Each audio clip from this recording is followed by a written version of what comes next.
ಸ್ನೇಹಿತರೆ ನಮಸ್ತೆ. ಹೆಣ್ಣು ಮಕ್ಕಳಿಗೆ ಪಿತ್ರಾರ್ಜಿತ ಆಸ್ತಿನಲ್ಲಿ ಭಾಗ ಬರುತ್ತಾ? ಈ ಒಂದು ಅಂಶ ಹೆಣ್ಣು ಮಕ್ಕಳಲ್ಲಿ ಒಂದಷ್ಟು ಗೊಂದಲವನ್ನ ಸೃಷ್ಟಿ ಮಾಡಿದೆ.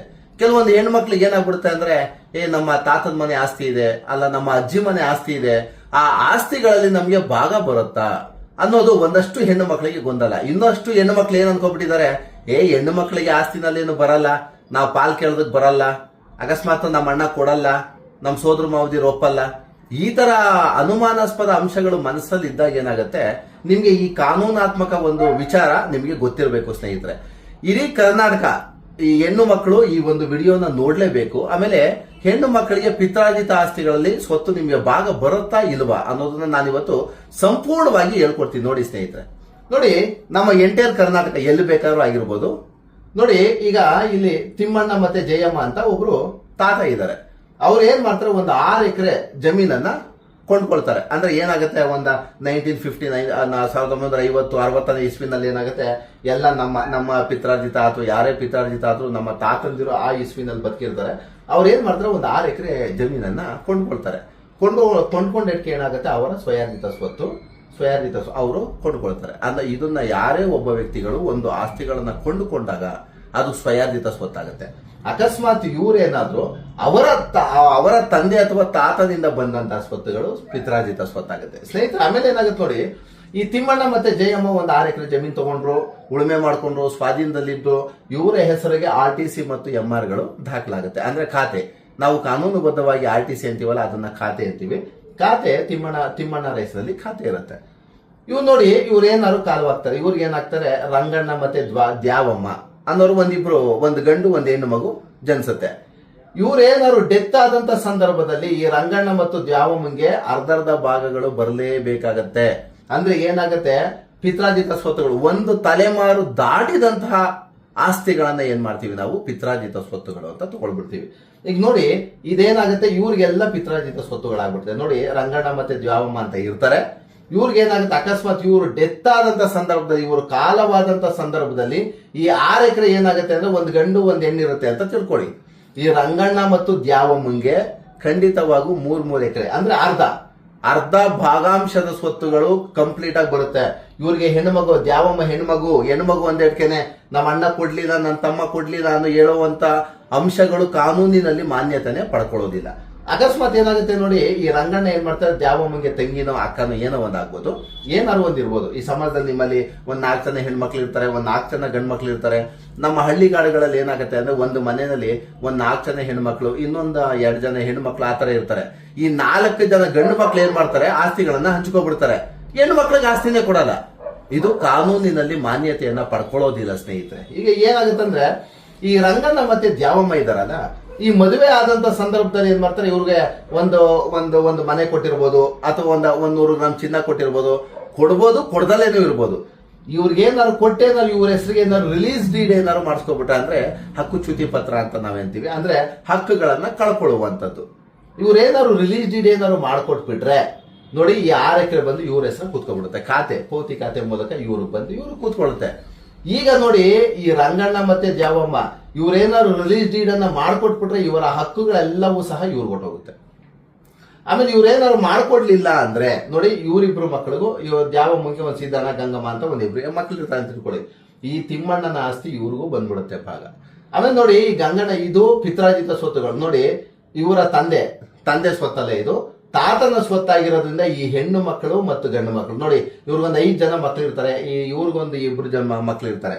ಇಲ್ಲಿ ನಾನು ಕ್ಲೀನ್ ಆಗಿ ಹೇಳೋದನ್ನ ದಯಮಾಡಿ ಎಲ್ಲಾ ಹೆಣ್ಮಕ್ಳು ಅರ್ಥ ಮಾಡ್ಕೊಳ್ಬೇಕಾಗ್ತದೆ. ಈಗ ನಿಮ್ಮ ತಾತನ ಸ್ವತ್ತು ನಿಮ್ಮ ತಂದೆ ಸ್ವತ್ತಲ್ಲ, ಅದು ತಾತನ ಸ್ವತ್ತಾಗಿರುತ್ತೆ. ತಾತನ ಸ್ವತ್ತು ಏನಾಗುತ್ತೆ, ಎಲ್ಲಾ ಹೆಣ್ಣು ಮಕ್ಕಳಿಗೂ ಬಂದ್ಬಿಡುತ್ತೆ. ಆಸ್ತಿ ಸಮಾನಾಂತರವಾದ ಭಾಗವನ್ನು ಬಂದ್ಬಿಡುತ್ತೆ. ಅಕಸ್ಮಾತ್ ಇವರು ನಮ್ಗೆ ಇಲ್ಲ, ನಮ್ಮ ತಂದೆ ಭಾಗ ನಾವು ಕೇಳಲ್ಲ, ನಮ್ಗೆ ಇಷ್ಟ ಇಲ್ಲ, ನಮ್ಮ ತವ್ರ ಮನೆಯಲ್ಲಿ ನಾವು ಆತರ ಮಾಡಲ್ಲ ಅನ್ನೋದಿದ್ರು ಸಹ, ಇವ್ರಿಗೇನು ಮಕ್ಕಳು ಬರ್ತಾರಲ್ಲ, ಮರಿ ಮಕ್ಕಳು, ಇವ್ರಿಗೂ ಸಹ ಆಸ್ತಿನಲ್ಲಿ ಕ್ಲೇಮ್ ಮಾಡುವಂತಹ ಹಕ್ಕುಗಳು ನಮ್ಮ ಹಿಂದೂ ಸಕ್ಸೆಷನ್ ಆಕ್ಟ್ ಇರ್ಬೋದು ಕ್ಲೀನ್ ಆಗಿ ಅಧಿಕಾರವನ್ನ ಕೊಟ್ಬಿಟ್ಟಿದೆ. ಹಿಂದೂ ಉತ್ತರಾಧಿಕಾರ ಕಾಯ್ದೆ ಅಂತ ಏನಂತೀವಿ, ಅದರಲ್ಲಿ ಹಕ್ಕುಗಳನ್ನ ಖಂಡಿತ ಕೊಟ್ಬಿಟ್ಟಿದೆ.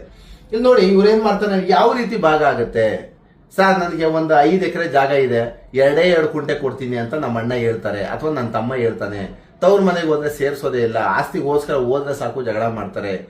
ನಮ್ಮ ತಂದೆ ತಾಯಿ ಇದ್ದಂತ ಸಂದರ್ಭದಲ್ಲಿ ನಮ್ಗೆಲ್ಲ ತುಂಬಾ ಪ್ರೀತಿಪೂರ್ವಕವಾಗಿ ಚೆನ್ನಾಗಿ ನೋಡ್ಕೋತಿದ್ರು. ಈಗ ನನ್ನ ತಮ್ಮ ಹೋದ್ರೆ ನನ್ನ ಮನೆಗೆ ಸೇರ್ಸಲ್ಲ. ಆಸ್ತಿ ವಿಚಾರ ಬಂದ್ರೆ ಸಾಕು ಜಗಳಗಳು ಜಾಸ್ತಿ ಆಗತ್ತೆ. ಖಂಡಿತ ಅದಕ್ಕೆ ಕಾನೂನಲ್ಲಿ ಯಾವುದೇ ಮಾನ್ಯತೆ ಇರೋದಿಲ್ಲ ಸ್ನೇಹಿತರೆ. ನಿಮ್ಮ ಹತ್ತಿರದ ವಕೀಲರನ್ನ ಪರಿಚಯ ಮಾಡಿ ಅವರ ಸಲಹೆಗಳನ್ನ ತಗೊಂಡು ಇಮ್ಮಿಡಿಯೇಟ್ ನೀವು ಒಂದು ಪಾರ್ಟಿಷನ್ ಸೂಟ್ ಅನ್ನ ಹಾಕೊಂಡ್ರೆ ನಿಮ್ಮ ಭಾಗ ಬಂದು ನಿಮ್ಮ ಕೈಯಿಂದ ಸೇರುತ್ತೆ.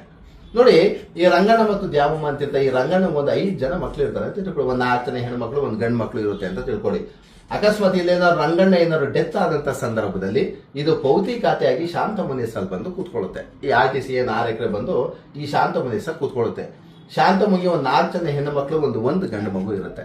ಇಲ್ಲಿ ಏನಾಗುತ್ತೆ ಅಂದ್ರೆ ಎಲ್ಲಾ ಜನ ಹೆಣ್ಣು ಮಕ್ಳು ಏನಾಗುತ್ತೆ, ಇಲ್ಲಿ ಒಂದಿಬ್ರು ಗಂಡು ಮಕ್ಳು ಇರ್ಬೋದು, ಅಥವಾ 3 ಜನ ಗಂಡು ಮಕ್ಳು ಇರ್ಬೋದು, ಅಥವಾ ಒಂದಿಬ್ರು ಹೆಣ್ಣು ಮಕ್ಳು ಇರ್ಬೋದು. ಇವ್ರು ಏನಾಗುತ್ತೆ ಅಂದ್ರೆ, ನಮ್ಮ ಅಣ್ಣದಿರು 3 ಜನ ಇದ್ರು, ನಮಗ್ ಭಾಗನೇ ಕೊಡ್ಲಿಲ್ಲ, ಅಣ್ಣದಿರೇ ಹಂಚ್ಕೊಬಿಟ್ರು, ಅಲ್ಲ ತಮ್ಮನೇ ಹಂಚ್ಕೊಬಿಟ್ಟ.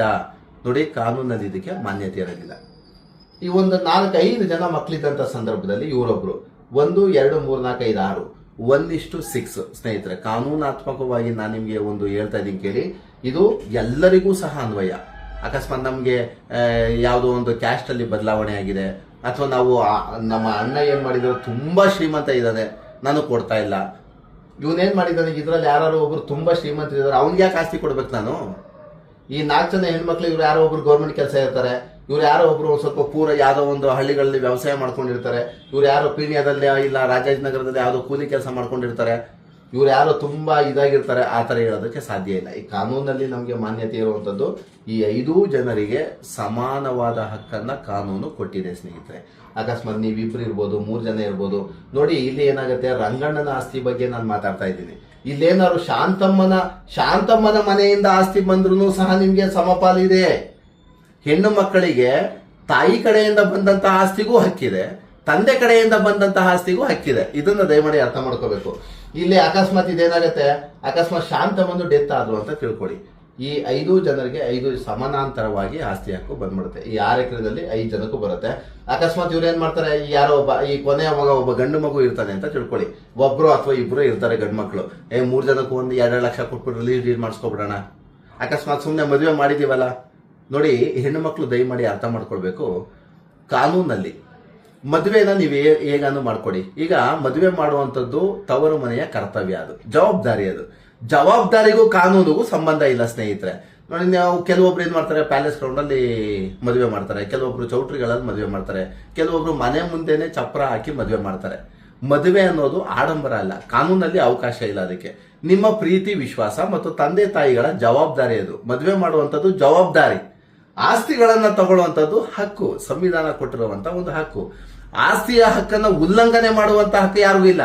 ನೀವು ಮದುವೆಯನ್ನ ಮಾಡಿ ಬಿಡಿ, ಅದ ಕಾನೂನು ನೀವು ಮದುವೆ ಮದುವೆಯನ್ನ ಮಾಡಲೇಬೇಕು ಅಂತ ಯಾವ ಕಾನೂನು ಇಲ್ಲ.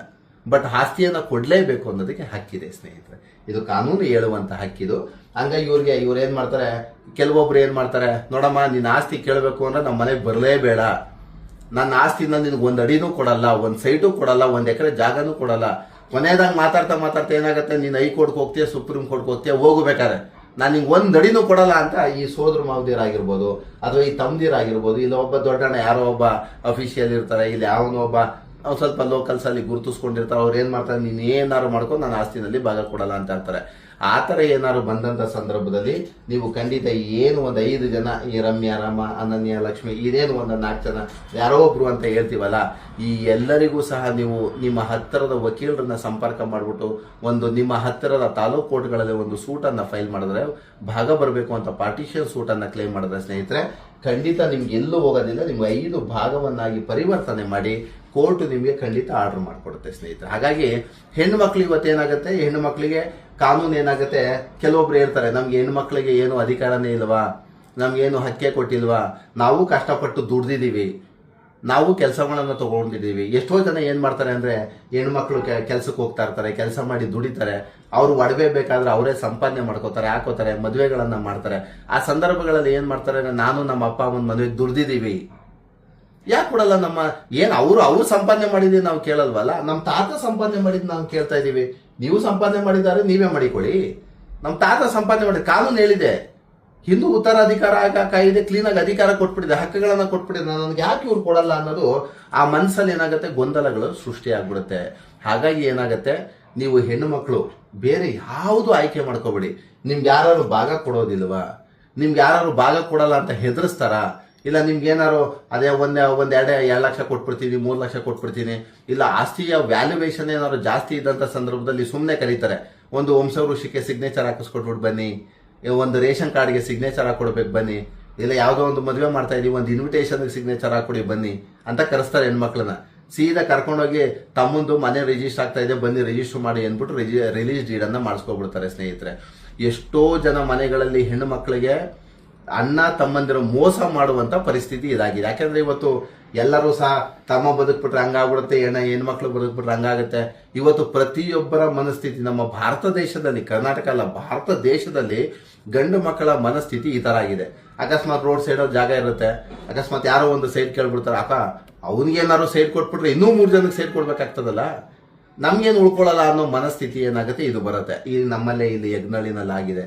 ಏನಾಗುತ್ತೆ ಅಂದ್ರೆ ಈ ಹೆಣ್ಣು ಮಕ್ಕಳಿಗೆ ಏನಾದ್ರು ಮನೆ ಹತ್ರ ಹೋದ್ರೆ ಸಾಕಿ, ತುಂಬಾ ಬಡವರು ಅವರು, ಏನು ಇಲ್ಲ ಅವ್ರ ಹತ್ರ, ಒಂದ್ ಸೈಡ್ ಕೊಟ್ರೆ ಏನಾಗುತ್ತೆ, ಕಾನೂನು ಹೇಳ್ಬಿಟ್ಟಿದೆ ಕೊಡಿ ಅಂತ, ಬಟ್ ಇವ್ರು ಕೊಡಲ್ಲ ಅಂದಾಗ ಏನಾಗುತ್ತೆ, ನೀವು ಆತಂಕ ಪಡ್ಕೊಳ್ಬೇಕಾದಂತ ವಿಚಾರ ಏನಿಲ್ಲ. ನೀವು ಆರಾಮಾಗಿ ನಿಮ್ಮ ಹತ್ತಿರದ ವಕೀಲರನ್ನ ಸಂಪರ್ಕ ಮಾಡ್ಬಿಟ್ಟು ಒಂದು ಪಾರ್ಟಿಷನ್ ಸೂಟ್ ಅನ್ನ ಕ್ಲೇಮ್ ಮಾಡಿದ್ರೆ ನಿಮಗೆ ಕಾನೂನುಬದ್ಧವಾದಂತ ಸ್ವತ್ತು ಏನ್ ಬರಬೇಕು ನಿಮ್ಮ ಹೆಸರಿಗೆ ಬಂದು ಪಾರ್ಟಿಷನ್ ಡೀಡ್ ಅಲ್ಲಿ ಕೂತ್ಕೊಳ್ಳುತ್ತೆ. ಸ್ನೇಹಿತರೆ, ಹಾಗಾಗಿ ಎಲ್ಲಾ ಹೆಣ್ಣು ಮಕ್ಕಳಿಗೂ ನಾನು ಎಂಟೈರ್ ಕರ್ನಾಟಕದಲ್ಲಿ ಯಾರು ಹೆಣ್ಣು ಮಕ್ಕಳು ನಮ್ಮ ತಂದೆ ಆಸ್ತಿನಲ್ಲಿ ಬರುತ್ತಾ, ತಾತನ ಆಸ್ತಿನಲ್ಲಿ ಬರುತ್ತಾ, ಅಥವಾ ನನಗೆ ಅಜ್ಜಿ ಕಡೆಯಿಂದ ಆಸ್ತಿ ಇದೆ ಬರುತ್ತಾ, ಈ ತರ ಎಲ್ಲಾ ಗೊಂದಲ ಇರೋರಿಗೆ ನಾನು ಖಡಾಖಂಡಿತವಾಗಿ ಒಂದು ಮಾತನ್ನ ಹೇಳ್ತೀನಿ ಕೇಳಿ ಸ್ನೇಹಿತರೆ. ಹೆಣ್ಣು ಮಕ್ಕಳಿಗೆ ಪಿತ್ರಾರ್ಜಿತ ಆಸ್ತಿನಲ್ಲಿ ಸಂಪೂರ್ಣವಾದ ಭಾಗವನ್ನ ನೀವು ತಗೊಳ್ಳೇಬಹುದು. ಅದರಲ್ಲಿ ಕಾನೂನಲ್ಲಿ ಗಂಡು ಮಕ್ಕಳು ಮತ್ತು ಹೆಣ್ಣು ಮಕ್ಕಳು ಅಂತ ಯಾವುದೇ ಕಾರಣಕ್ಕೂ ವಿಭಾಗವನ್ನ ಮಾಡಿಲ್ಲ. ಕಾನೂನಲ್ಲಿ ಗಂಡು ಮಕ್ಕಳು ಮತ್ತು ಹೆಣ್ಣು ಮಕ್ಕಳು ಎರಡನ್ನೂ ಸಹ ಸಮಾನಾಂತರವಾಗಿ ನಮ್ಮ ಸಂವಿಧಾನ ನೋಡಿದೆ, ನಮ್ಮ ಟ್ರಾನ್ಸ್ಫರ್ ಆಫ್ ಪ್ರಾಪರ್ಟಿ ಆಕ್ಟ್ ಹೇಳಿದೆ, ನಮ್ಮ ಹಿಂದೂ ಸಕ್ಸೆಷನ್ ಆಕ್ಟ್ ಹೇಳಿದೆ. ಹಾಗಾಗಿ ಈ ಹೆಣ್ಣು ಮಕ್ಕಳು ಏನಾದ್ರು ನಿಮ್ಗೆ ಆಸ್ತಿಯನ್ನ ಬೇಕು, ನಮ್ಮ ಭಾವ ಕೊಡ್ತಾ ಇಲ್ಲ ಅಥವಾ ನಮ್ಮ ಸೋದರ ಮಾವ ಕೊಡ್ತಾ ಇಲ್ಲ, ನಮ್ಮ ತಾತನ ಜೊತೆ ಹುಡ್ತೋರು ನಮ್ಮ ಚಿಕ್ಕ ತಾತ ನಮ್ಗೆ ಮೋಸ ಮಾಡಿದ್ದಾನೆ ಅಂತ ಖಾತೆಯನ್ನೆಲ್ಲ ಒಬ್ಬರಿಗೆ ಮಾಡ್ಕೊಬಿಟ್ಟಿದ್ದಾರೆ. ಈಗ ನಾವು ಕೇಳಿದ್ರೆ ಖಾತೆ ಆಗ್ಬಿಟ್ಟಿದೆ ಆಲ್ರೆಡಿ, ನನ್ನ ಹೆಸರಿಗೆ ಆಗ್ಬಿಟ್ಟಿದೆ, ನಾನ್ ಕೊಡಲ್ಲಪ್ಪ ಅಂತಾರೆ. ಇಲ್ಲ ಇವ್ರೇನ್ ಮಾಡ್ತಾರೆ, ಒಬ್ರು ಮಾರಾಟ ಮಾಡ್ಬಿಟ್ಟಿರ್ತಾರೆ, ಭಾಗವನ್ನ ಕೊಡದಲ್ಲೇ ಮಾರಾಟ ಮಾಡ್ಬಿಟ್ಟಿರ್ತಾರೆ. ಈ ಎಲ್ಲಾ ಉತ್ತರಗಳಿಗೂ ನೀವು ತೆರೆಯನ್ನು ಎಳಿಬೇಕಾದಂತ ಸಂದರ್ಭ ಬಂದಾಗ ನಿಮ್ಗೇನು ತಲೆನಲ್ಲಿ ಏನು ಗೊಂದಲವನ್ನ ಸೃಷ್ಟಿ ಮಾಡ್ಕೋಬೇಡಿ. ಆರಾಮಾಗಿ ನಿಮ್ಮ ಹತ್ತಿರದ ವಕೀಲರನ್ನ ಕನ್ಸಲ್ಟ್ ಮಾಡಿ ನಿಮ್ಮ ಡಾಕ್ಯುಮೆಂಟ್ಸ್ ಎಲ್ಲ ತಗೊಂಡೋಗಿ ವಂಶವೃಕ್ಷ ಸಮೇತವಾಗಿ ಕೊಟ್ಟಂತ ಸಂದರ್ಭದಲ್ಲಿ ಈ ಆಸ್ತಿನಲ್ಲಿ ನಿಮಗೆ ಖಂಡಿತವಾಗೂ ಭಾಗ ಬರುತ್ತೆ. ಗಂಡು ಮಕ್ಕಳು ಜಾಸ್ತಿ ಅಥವಾ ಹೆಣ್ಣು ಮಕ್ಕಳು ಕಮ್ಮಿ ಆ ಥರ ಈ ಥರ ಅಂತ ಕಾನೂನು ಖಂಡಿತವಾಗೂ ಹೇಳಿದ. ಕಾನೂನಾತ್ಮಕವಾಗಿ ಗಂಡು ಮಕ್ಕಳು ಮತ್ತು ಹೆಣ್ಣು ಮಕ್ಕಳು ಸಮಾನಾಂತರವಾಗಿ ಕಾನೂನು ನೋಡುತ್ತೆ. ಹಾಗಾಗಿ ಹೆಣ್ಣು ಮಕ್ಕಳು ಏನು ಗೊಂದಲ ಪಡ್ಕೊಳ್ಬೇಡಿ. ನಿಮ್ಗೆ ಯಾರು ನಿಮ್ಮ ಅಣ್ಣ ತಮ್ಮ ಕೊಡ್ಲಿ ಬಿಡ್ಲಿ, ಅಕಸ್ಮಾತ್ ಕೊಡಲ್ಲ ಅಂತಾನೆ ವಾದ ಮಾಡ್ಬೋದು, ಅಕಸ್ಮಾತ್ ಕೊಡ್ಬೋದು, ಕೊಡೋದ್ರಲ್ಲಿ ಕಮ್ಮಿ ಕೊಡ್ಬೋದು. ನಿಮ್ಗೆ ಆ ಥರ ಏನಾದ್ರು ತಲೆಯಲ್ಲಿ ಅಸಮಂಜಸವಾದ ಗೊಂದಲಗಳೇನಾದ್ರು ಸೃಷ್ಟಿಯಾದರೆ ಇಮ್ಮಿಡಿಯೇಟ್ ಒಂದು ಕೇಸನ್ನು ಫೈಲ್ ಮಾಡಿ ನಿಮಗೆ ನ್ಯಾಯ ಸಿಗುತ್ತೆ.